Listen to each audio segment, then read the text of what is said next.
अब जो मेन चीज़ है ना वो आपने मेरा ख्याल है अभी काफ़ी सारे कोई 70% बच्चे होंगे जिनको पॉलिसी और रिस्ट्रिक्शन का पता नहीं होगा।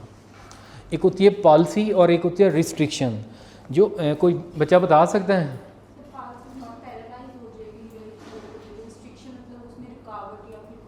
हाँ, वो मसल स्टक हुई है, वो कहीं मूवमेंट नहीं कर रहा है। जो पॉलिसी होती है ना उसमें हम जो आप लोगों ने शायद पढ़ा हो मसल सीकली, आपने पढ़े होंगे एक हैरिंग्स लॉ और शेरिंगटन लॉ के। जो हैरिंग्स लॉ के अकॉर्डिंग होता है कि उसमें ये होता है कि जो इक्वल सप्लाई आपके एक आई के मसल्स को मिल रही है ना, उसकी सेम जो योक मसल है दूसरी आई का उसको भी उतना ही मिलेगी। फॉर एग्जांपल इसको अगर 5 की पावर मिल रही है तो इसको भी 5 मिलेगी।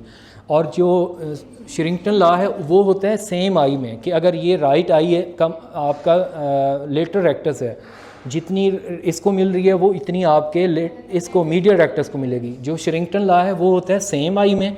जो आपका हैरिंग्स लॉ है वो है योक्ड मसल्स। जो योक्ड मसल्स होते हैं वो बोथ आइज़ में होते हैं। अब फॉर एग्जांपल जैसे ये मैं देख रहा हूँ, समझिएगा ये कौन सी है, डेक्स्ट्रो वर्जन। अब इसमें मेरा कौन सा मसल्स काम कर रहा है, राइट आई का लेटर रेक्टस और लेफ़्ट का मीडियल रेक्टस। ये हैं योक मसल, ये हैं योक मसल। जो सप्लाई इसको जा रही है ना, अगर 5 की अगर जा रही है तो इसको भी 5 की जाएगी।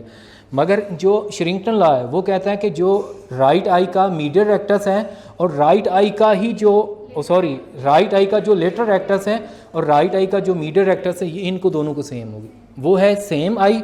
और जो हैरिंग्स लॉ है वो है बोथ आइज पेयर्ड योक्ड मसल्स। अभी मैं वो दूसरा कंसेप्ट वो कर रहा हूँ कि आपने सिंपल इसको देखना है, सेम आई और अपोजिट आई के दोनों आइज योक्ड मसल्स। और जो ये है कंसेप्ट मैं आगे बताता हूँ पॉलिसी और रिस्ट्रिक्शन का। एक मिनट जो पॉलिसी होती है इसमें आपकी जो मसल सीक्वली है वो फॉलो हो रही होती है, जो जिस वजह से मैं आपको ये कॉन्सेप्ट दिया है कि एक आई का जो मसल्स है, फॉर एग्जांपल किसी को 6 नर्व पॉलिसी हुई है। अब 6 नर्व पॉलिसी कोई बच्चा बता सकता है ये कौन सी नर्व होती है? शाबाश, जो इसको कहते हैं LR6, ठीक है। अब इसमें जो लेटर रेक्टस था उसका काम था आई को आउटवर्ड दिखाना। अब वो उसकी पॉलिसी हुई है, तो जब पॉलिसी हुई है तो उसमें आँख ने मूवमेंट नहीं कर रही, वो फिर अंदर की तरफ रहेगी, वो उसको क्या हो जाएगा, ईज़ोट्रोपिया हो जाएगा। 6 नर्व पॉलिसी के पेशेंट को ईज़ोट्रोपिया हो जाएगा। अब इसको अगर ईज़ोट्रोपिया हुआ है, 6 नर्व का केस है, अब हम इसकी अगर मसल सीकली देखेंगे, समझिएगा राइट 6 नर्व, बल्कि आगे पिक्चर है सर इसको आगे करें, हाँ ये नहीं आगे आगे ये है। अब ये है 6 नर्व पॉलिसी, समझिएगा। इसमें ये देखें कौन सी आई है, कोई बच्चा बता सकता है? पहले फर्स्ट को देखें,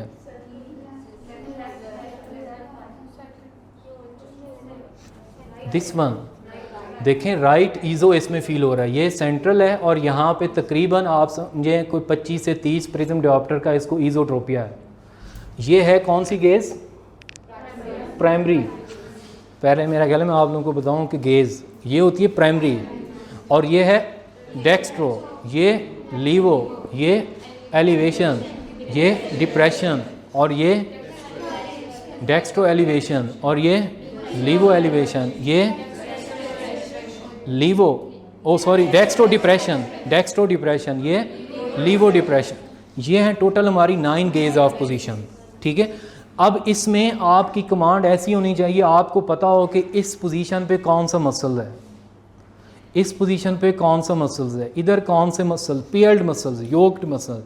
अब समझिएगा यहाँ पे कौन सा मसल्स है, राइट का सुपीरियर और लेफ्ट का inferior oblique, superior rectus, inferior oblique, और यहाँ पे राइट का सुपीरियर रेक्टस और इस आई का इंफीरियर ओब्लिक, और यहाँ पे आपका लेफ्ट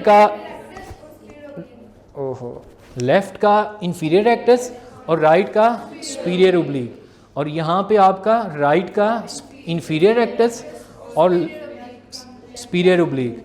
और आप लोग भी बताएं, अब ये डेक्स्ट्रो वर्जन है, तो इसमें बच्चे आप बताएं कौन सा मसल्स हैं?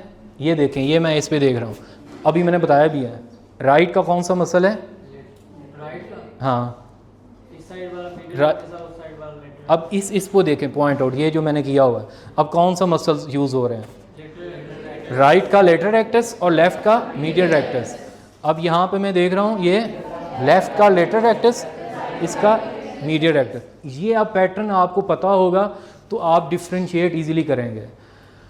और मेरे टीचर ने पहली बात बताई थी कि ये जो स्क्विंट स्ट्रैबिस्मस है ये टोटली ब्रेन गेम है। ये जिस बच्चे को शुरू में समझ आए तो आखिर तक उसको समझ आती है। अगर जिस बच्चे ने ग्रिप उसकी शुरू में ही नहीं हुई ना, वो बैठा है पता नहीं कब लेक्चर ख़त्म होगा, जाऊंगी आऊँगी ये वो, उसको फिर ये समझ नहीं आएगी।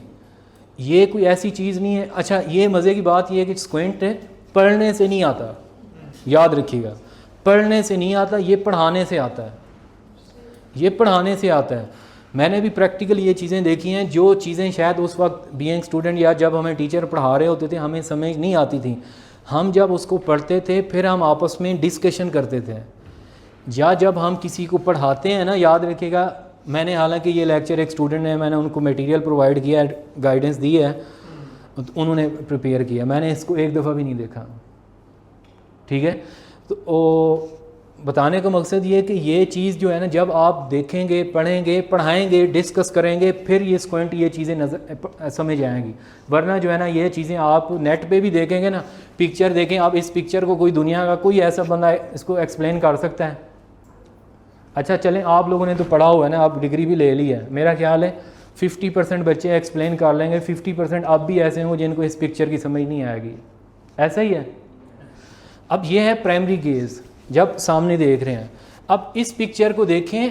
अच्छा, ये जो याद रखें, जो अब्ड्यूसेंट नर्व है इसमें आपकी अबडक्शन डेफिशिएंट होती है कि पेशेंट अब एक होती है अबडक्शन, एक होती है अडक्शन।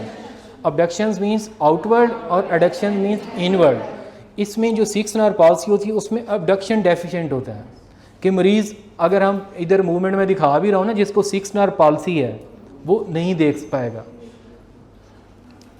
ये पढ़े, मैं फिर क्वेश्चन करता हूँ, ठीक है। अब ये देखिएगा, ये है आपकी राइट 6 नर्व पाल्सी। अब इसमें मैंने क्या बताया कि इसमें क्या नहीं होगी, अबडक्शन डेफिशिएंट होगी।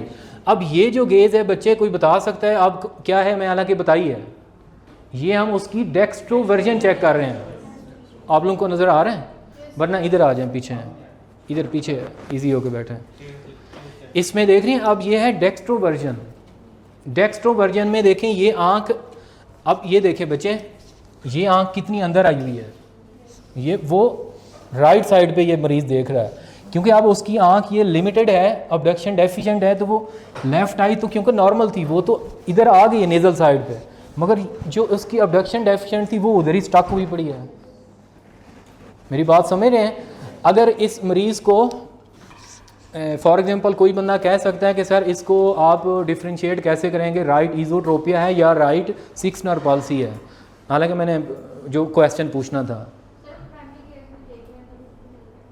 6 नर्व राइट 6 नर्व पाल्सी और राइट ईज़ोट्रोपिया, उसमें कैसे डिफ्रेंशिएट करेंगे? उसमें बच्चे इस तरह ही